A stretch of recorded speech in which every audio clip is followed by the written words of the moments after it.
And welcome everybody to another edition of the GSMC Football Podcast, brought to you by the GSMC Sports Network. As always, I'm your host, Kenneth, and it's great to have you guys here on this Monday, May 27th. Happy Memorial Day. We have a lot to talk about on the show today. Before I get into that, just want to remind you guys, as always, to tip or donate and get your comments recognized, make sure to go to the following link. That is GSMCPodcast.net. Again, that really helps the show, makes the show more interactive between myself, the host, and you guys, the viewers. Again, that is GSMCPodcast.net. And as always, it is displayed on the ticker at the bottom of the show segment down below.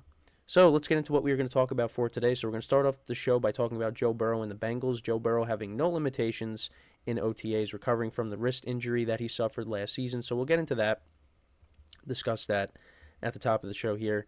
Then in the second part of the show, I'll continue my schedule breakdown for each team. Today is the Washington Commanders, so I'll go through that as well.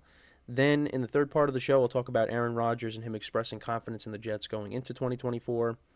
In the fourth part of the show, we'll talk about the trio of wide receivers for the Titans and the expectations for them going into the 2024 season, with Will Levis going into his second year at quarterback. And obviously the trio consists of DeAndre Hopkins, Calvin Ridley, and Tyler Boyd. And then in the final part of the show, we'll talk about another receiver, Packers wide receiver Christian Watson, coming back from another hamstring injury, and what he's doing differently this offseason to try to combat those hamstring injuries, because that's something that he's been dealing with ever since he's come into the league, and I will talk about that in the final part of the show. So let's get into the first topic, which is talking about Joe Burrow and the Bengals. So, like I said, Joe Burrow is practicing. There are no limitations for him as we are in OTAs. OTAs are underway. And he's recovering from the torn ligament in his right wrist. During OTAs, Burrow has faced no limitations. Like I said, the Bengals have designed the practice sessions based on medical advice and on Burrow's preferences. There's no specific pitch counter, if you will, being used to limit Burrow's throws. And like I said, like I've said on previous shows, he's dealt with a couple of injuries last year. I mean, not only did that happen late in the year, but you had the calf injury, the calf strain, and once he overcame that, the Bengals looked like one of the best teams in the NFL, and it looked like they were going to go on a run, and then Burrow suffers the wrist injury, and that derailed their whole season. But it's really important that he stays healthy, because his health dictates what the Bengals can do in 2024. And like I said, there seems to be no limitations, and he's going to be ready to go at the start of the 2024 season. And offensive coordinator Dan Pitcher is pleased with Burrow's recovery, noting his range and power. The Bengals are optimistic but cautious, emphasizing the importance of keeping Burrow's health healthy for the 2024 season. And the Bengals' record without Burrow since 2020 is 6-8, underscoring his importance to the team. And they still finished with a winning record despite him getting hurt. They went 9-8. Jake Browning did a nice job, but it wasn't enough to make the playoffs. And this is what Dan Pitcher said. He said, "We designed the whole thing to stay within the constraints of where the medical people think he should be and where he wants to be right now. Nobody is sitting there with a special pitch counter, but we've been smart how we put it together." So, like I said, they're encouraged by his throwing and work overall. He's got all his range and power.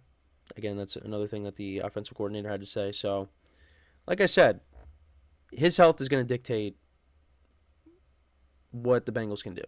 And if he's not healthy, then the Bengals can kiss 2024 goodbye. But right now things look good. But yeah, you got to be cautious because this is your franchise guy.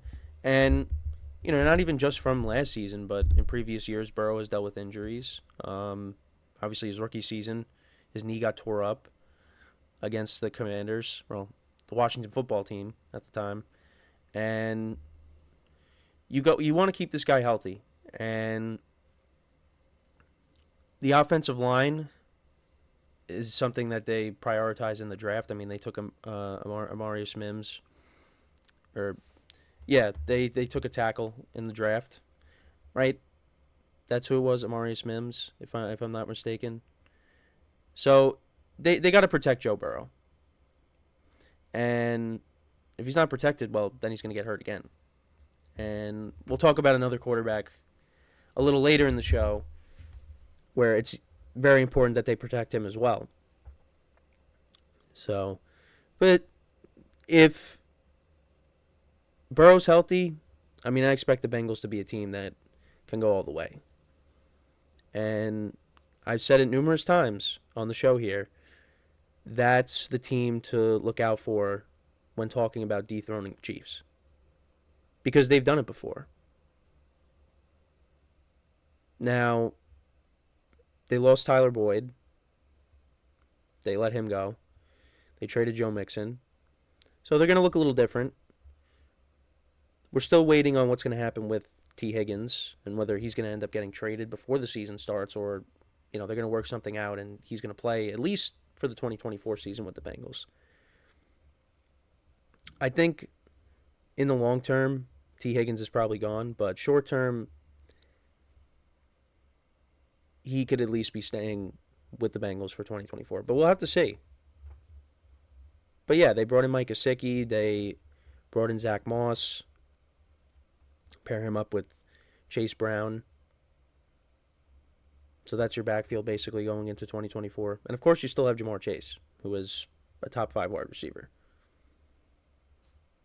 So I expect the Bengals to be a very good team with Burrow being healthy. And if he's not dealing with any nagging injuries going into the year, the Bengals are going to be starting hot right from the jump. So that's really my thoughts on it. And they're an exciting team to watch. When they started clicking, it was a lot of fun to watch.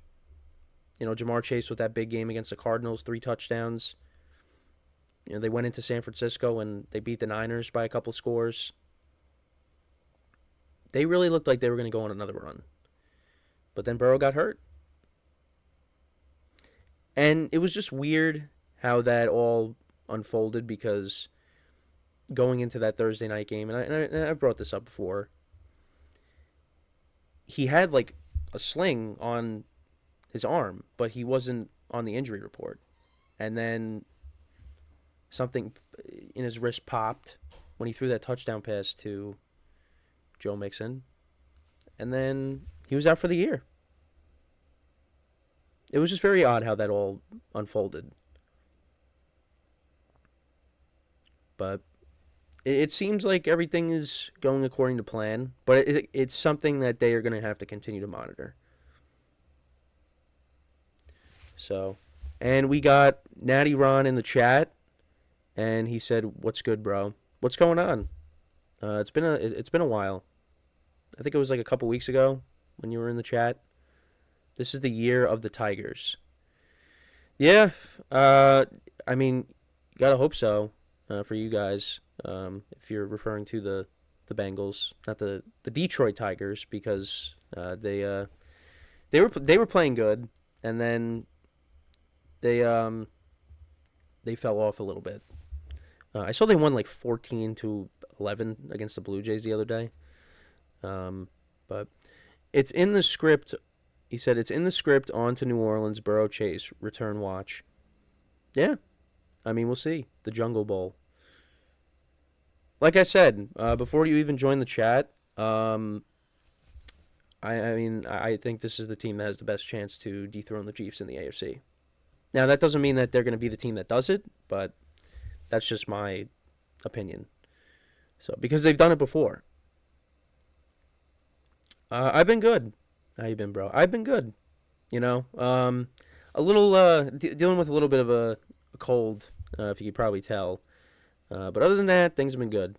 Just continuing to talk about football, and we're still in the off season, so we still got a while before we get into, focusing on the games coming up in September. But we're gonna be in June. Again, the months just fly by. Natty Ron also says, I can see the Bears as a sneaky team this year. I really like the wide receiver they have. Yeah, I agree. 100%. I really like their trio of wide receivers. They got a lot of expectations. And it's going to come down to the quarterback play. They got the team around Caleb Williams. Now you just got to go out there and do it. And I think he will. It's a tough division that he's in, but, they took him with the number 1 overall pick. He was good in college. I know people have their complaints about him, but I think the Bears could be a good team. But like I said, it's a tough division. So, we'll see. And he also said JB9 is looking good.